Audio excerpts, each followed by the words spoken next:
Oh, hi there. It's been a while, hasn't it? Sorry about that. Life, you know. Anyway, Cy King is back with a new book, and so am I. Here is my spoiler-free review of Billy Summers, the latest novel from the best of the best. Hi everyone, and thanks so much for checking this video out. I'm Dave Musson, at Dave Musson on Instagram, and this is the channel where I spend most of my time going through the works of Stephen King in chronological order and giving you 19 reasons to read each one of them. However, sometimes I do something different, and in this video I'm doing something different. So, last week on the 3rd of August, the latest book from Stephen King, Billy Summers, was released, and thanks to my local independent bookstore, shout out Kenilworth Books, I got my hand on a copy and got straight into it.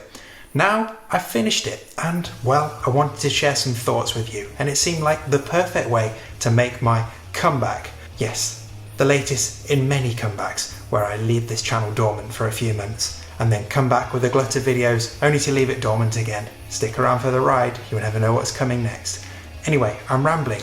Billy Summers. Like I said, I wanted to share some thoughts with you, and I wanted to try and do it in a spoiler-free fashion. So, let's jump into a spoiler-free review of Billy Summers. So let's start with the hook of this one. Our main man, Billy Summers, the main character, is an assassin, but he only kills bad men. This book tells the story of his final job. Will he be able to, as he's always done, go in, make the shot, and disappear into thin air, or will everything go wrong? Now, I'll admit, when I first heard the synopsis of this story, I wasn't that into it. It kind of sounded like a continuation of all the crime stuff that King has been doing in recent years. It also sounded like a mishmash of all the terrible crime shows he tweets about. And let's face it, I was expecting Holly fucking Gibney to turn up again. That's just the vibe I got from all of the official synopses, which were pretty crap. Well, I've got some good news for you. This book is about so much more than just crime. Those crappy crime shows that King tweets about don't make an appearance in this book, and it doesn't feel like one of those shows. And in the closest thing to a spoiler that I'm going to include in this video, wait for it, Holly Gibney stays the fuck away. Woohoo! Now I have to say, I was blown away, shit assassin pun intended, blown away by how much I loved Billy Summers. Yes, it's a crime, noir, hard-boiled story, but it's about so much more than that. It's also a story about how writing can be healing and restorative. It's also a story about memory, about making and owning your own story. And it's something that touches on, well, nuance. The fact that very few things are black or white, or in this case, good or bad. Within a chapter of this one, I was hooked. King is just so good at telling stories. And for fellow constant readers out there, there's lots of comfort food to help you ease into this one. We've got a small town. We've got a cast of interesting characters with lots of delicious backstories. We've got some stupid goons from an organised crime syndicate. And we've got a simple but engaging plot that hovers over you the whole time and keeps the thing moving. Now, it feels kind of lazy to draw comparisons between Billy Summers and 11/22/63 just because they both have an assassination at the heart of their plot. But actually, it's pretty difficult to avoid when you get into this. And not just because of the bang bang bang. In both of those books, King builds a world full of rich characters who have meaningful lives and towns and places that you feel like you could live in, you feel like you could experience. And that's what really hooks you into the book and makes you give a shit about what happens. While Billy in this one gets settled into his life as a writer, that's his cover story by the way, we also join him for barbecues and Monopoly marathons with his new neighbours in his sham life in the suburbs. And we also get to peer over his shoulder when he does actually start writing stuff. It's a really great way to get you invested in this book, which you definitely will do. Now, I really love how King tackles the theme of nuance in this one. Just the main character itself is so nuanced and so many grey areas that it feels really true to life. I mentioned Billy only kills bad people, but how do you define a bad person? And surely Billy's still killing them after all. Does that make him a bad person? Should we feel sympathetic to Billy and his cause? Kind of gave me massive Dead Zone vibes, where by the end of that, Johnny Smith is become an assassin, and we're challenged as to whether we feel sorry for him or whether he's doing a bad thing. That sits throughout Billy Summers. Good, bad, black, white, who knows? So I promised a spoiler-free review of this, so I'll keep the details fairly light. But I will say that the hit, Billy's big last job, happens right around the halfway point of this book. At that point, a special character called Alice enters the story, and it takes on a completely different feel to it. We then go on this road trip across America that is full of revenge, relationships, and reflections. And the two main characters, Billy and Alice, are so well matched with each other. It's an absolute pleasure to be a passenger in their vehicle while they're crisscrossing across America and doing what they have to do. Those are the passages of this book where you will really fall in love with it.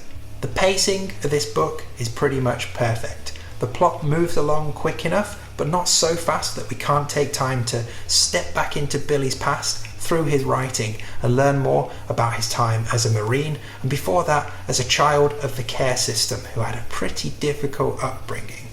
But then we don't linger in those reflections for too long either. King throws in a number of really interesting twists and really gut-wrenching situations that our characters have to get themselves out of.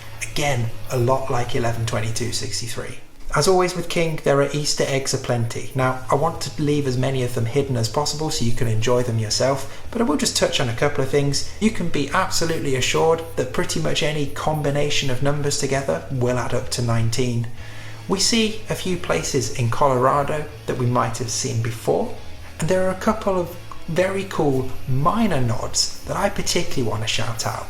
Namely, a child breaking a storm window with a stone, like in Rage, a mention of the world moving on, and even Billy's little suburb where he lives is called Midwood, and of course, at least one scene that takes place in full dark. No reports on the stars situation though.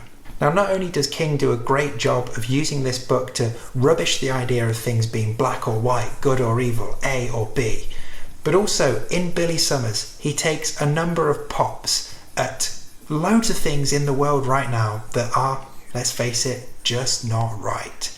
That means Trump, the powerful elite, the class system in general, and a few other things along the way. They're all covered in ways that leave you with no uncertainty whatsoever about how Mr. King feels about them. There were a couple of things I didn't love so much. As usual with King, we have a character who is fat-shamed throughout. We've got a really ridiculous portrayal of a gay character and a quite unnecessary reference to breasts. There's also a wildly off-the-mark claim from King that 16-year-olds still give a shit about Facebook. I wonder if we're actually at the point now where King is too old to really accurately write young people as well as he used to do. But hey, that's what happens, right? Oh, and there's also a small scene with a prostitute in who King explicitly points out is black, which just doesn't feel like it's needed. Like, if that character was white, would he have done that? Probably not. So why is it needed when the character's black? Anyway, overall, this is a fantastic book in my opinion, and I think there's something for pretty much any type of King fan to enjoy. There are some horrific moments, particularly the memories of Billy's childhood and some of the stuff from his time serving in Iraq. There's thriller, there's drama, there's dashes of Bachman thrown in here. I'll tell you now, there's one certain kitchen item that you will not look at in the same way again. And of course, there's plenty of heart. There's plenty of you ending up rooting for the good humans to end up doing good things. Even if good versus bad isn't quite so clear-cut all of the time. On top of all that, there's also loads about writing. You feel like you're getting a view into King's own soul in some of this, the way he talks about writing and how it can help you heal, and how, well, you can make whatever you want to happen in writing, even if that's completely different to what really went down. It's powerful stuff.